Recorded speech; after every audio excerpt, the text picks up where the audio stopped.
조국 전 장관의 동생이 어제 1심 재판에서 징역 1년형을 선고받고 법정 구속됐습니다. 하지만 중간에서 돈을 전달한 사람보다 돈을 받은 조 씨가 더 낮은 형량을 받으면서 재판의 공정성 논란이 일고 있습니다. 오늘은 이 문제를 사회부 김태훈 기자와 자세히 따져보겠습니다. 자, 김 기자, 웅동학원과 관련해서 다양한 비리 의혹이 그동안 제기돼 왔었는데 조국 전 장관 동생이 이걸 포함해서 여섯 가지 혐의로 기소가 됐었잖아요. 그중에서 검찰이 가장 중요하게 본 혐의는 어떤 겁니까? 네, 이른바 허위 소송 관련 혐의들입니다. 간단하게 설명드리겠습니다. 조국 전 장관 동생 조 씨는 96년 웅동학원 관련 하도급 공사 계약을 맺었습니다. 16억 원 상당이었죠. 검찰 수사 결과 해당 공사는 제대로 이뤄지지 않았던 것으로 드러났는데 조 씨는 뒤늦게 웅동학원을 상대로 이자를 포함해 115억 원을 내놓으라고 두 차례에 걸쳐 소송을 걸었습니다. 이 과정에서 다른 빚을 갚지 않기 위해 위장 이혼을 했다는 의혹까지 불거졌었습니다. 그런데 이 졸지에 115억 원을 물어주게 된 웅동학원, 한 차례의 변론도 하지 않고 패소했습니다. 검찰은 조 씨가 웅동학원 사무국장으로 있었고 사실상 가족법인에 가까웠던 만큼 사기 소송으로 판단했습니다. 자, 근데 결과적으로 볼 때 이 부분이 무죄가 지금 난 거잖아요. 네, 그렇습니다. 법원은 허위 공사라고 단정할 수 없다는 이유를 댔습니다.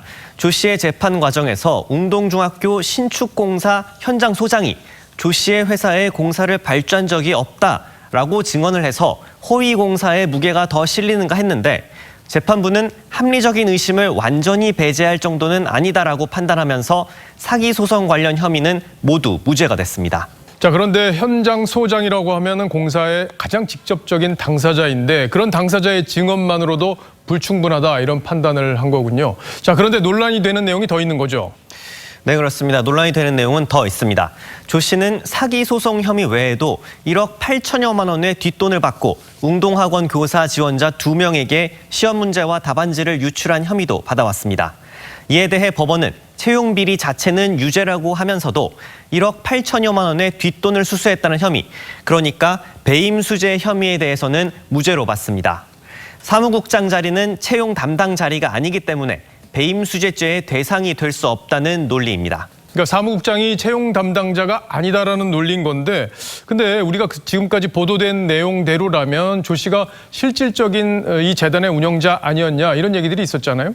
네, 그 이사장인 조 씨의 어머니가 사실상 재단 운영에서 손을 뗀 상태였고 조 씨가 사무국장으로서 소송 대응 등 그리고 행정 업무까지 다뤄왔기 때문에 검찰은 조 씨가 실질적인 운영자로 봐왔습니다.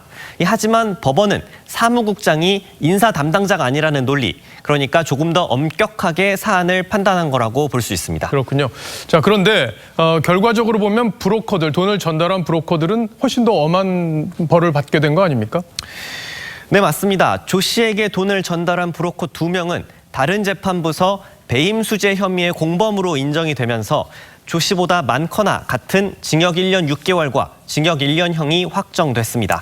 자, 결국에는 검찰이 적용한 6개 혐의 중에 1개만 유죄가 나오고 나머지는 다 무죄가 나온 거군요. 네, 그렇습니다. 검찰은 즉각해서 항소하겠다고 밝혔습니다.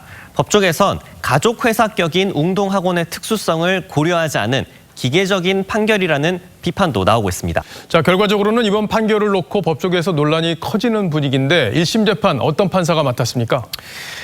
네, 이번 재판은 서울중앙지법 형사합의 21부 김미리 부장판사가 담당했습니다. 특이한 점은 해당 재판부가 현 정권 관련 재판을 여러 개 맡고 있다는 겁니다. 청와대 울산시장 선거 개입 의혹 사건도 그중에 하나입니다. 자, 그럼 김 판사가 조국 전 장관 관련 재판도 맡고 있습니까? 네, 그렇습니다. 조국 전 장관 일가족 사건도 맡고 있는데요. 대표적인 게 조국 전 장관의 유재수 감찰 무마 의혹 사건과 조 전 장관의 부부의 입시비리 혐의 사건도 맡고 있습니다. 법조계 일각에서는 김 판사가 진보 판사들 모임인 우리법 연구회 출신이라는 점을 눈여겨본다고 합니다. 판사 성향이 재판 결과에 영향을 미치지 않았겠냐는 겁니다. 예, 누가 판결을 하느냐에 따라 재판 결과가 달라진다면 이게 사법 불신으로까지 연결될 수 있기 때문에 자, 2심 재판 어떻게 나올지 잘 지켜보도록 하죠. 잘 들었습니다. 지금까지 김태훈 기자였습니다.